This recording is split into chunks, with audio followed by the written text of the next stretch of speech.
Just like the PIC, we can use the general purpose input-output pins as inputs. However, we have to set up the pins as either inputs or outputs.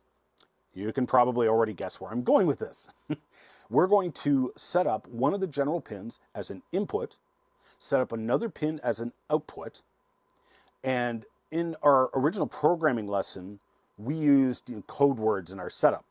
So go ahead and load up the bare minimum sketch. So file, examples, basics, bare minimum. And if I may make a suggestion as well right away, before you change anything, let's save it as a different name so you don't modify your bare minimum example file. So go to File, Save As, and give it a name like Button Test or something. We'll actually use your code you're going to write and add it into the next lesson, so saving it will help there as well. So in the setup, we'll type in our pin mode command. The first thing I want you to notice is that just like in MP Lab, the IDE recognizes the instruction. And the instructions are case sensitive. Notice that when I type in the instruction, it changes it to orange.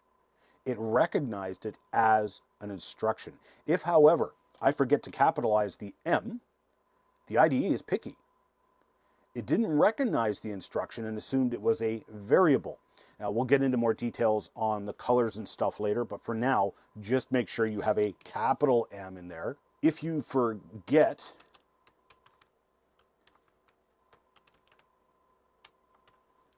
and attempt to compile it, you will get this error. Pin mode was not declared in this scope. Basically, it thought it was a variable, but you didn't define it first, so it's complaining. So in setting up the pin mode, I tell it which pin I'm setting up, and then how I want to set it up. Notice it recognizes keywords like output in all capitals or input. It changes them to that teal color, indicating it recognizes it. So I can set up that pin as an output or an input by using a keyword or by sending a 1 or a 0. Now here's the thing. The Atmel controller is exactly like the PIC, and it has a control register on the port. Each corresponding bit is either set to a 1 or a 0 to make it an output or an input. Now on the PIC, this was the tri-state register, like tri-state C or tri-state A. And it was easy to remember how to set the bits on the tri-state register. A 0 made that pin an output, and a 1 made it an input. A 0 looks like an O for output, and a 1 looks like an I for input. Easy peasy. On the Atmel controller, it's the exact opposite. Setting the pin mode to a 1 makes it an output, a 0 makes it an input. So there's several ways you can set the pin mode, and all of them are valid. Setting it to output, the compiler will stick a 1 in there for me. Or I can type it into 1 and set it high, or I can type in another keyword, high, in all capitals, and it knows to send a digital high, a 1. You get it? Now, because pin 13 has that convenient LED built into the board, we'll use that in this present project. So we need to set up pin 13 as an output, and I did it in this way. Now, don't forget, unless you have an unfinished instruction, you can compile your program pretty much at any point in time.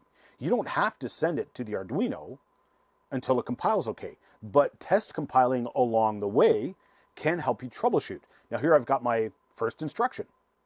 And if I click on compile or verify, as it says in the IDE, oops, I forgot the semicolon. Oh, that dreaded semicolon. So I bow to human error and I type in the semicolon, I recompile, and it compiles or verifies just fine this time. Now, it doesn't do anything yet, but I have no errors in my program so far. So we're going to set up a pin for input, and I'll leave it to you to pick a pin.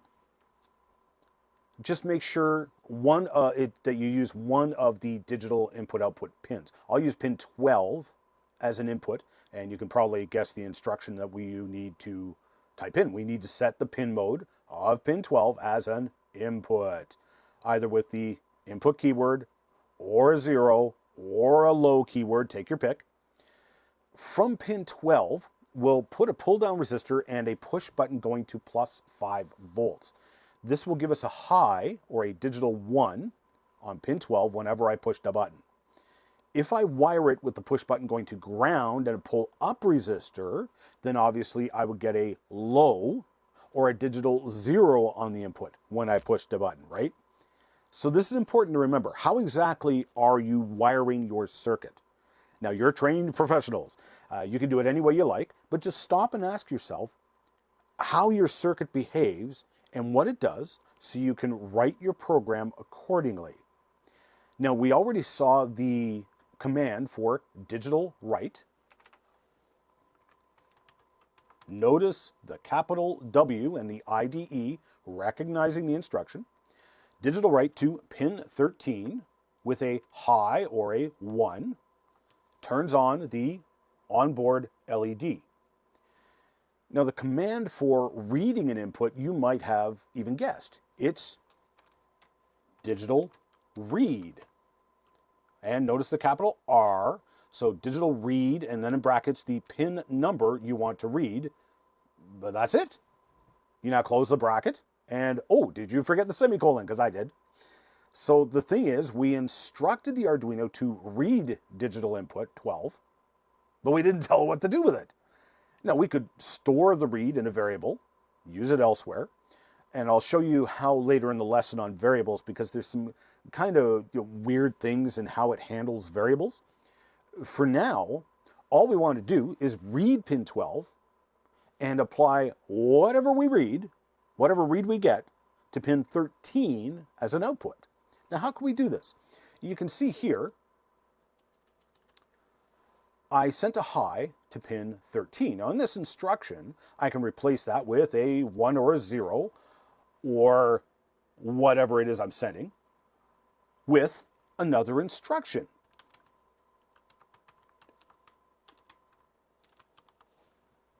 So I can replace that 1 with a digital read on pin 12. Close the brackets, and voila, you are done.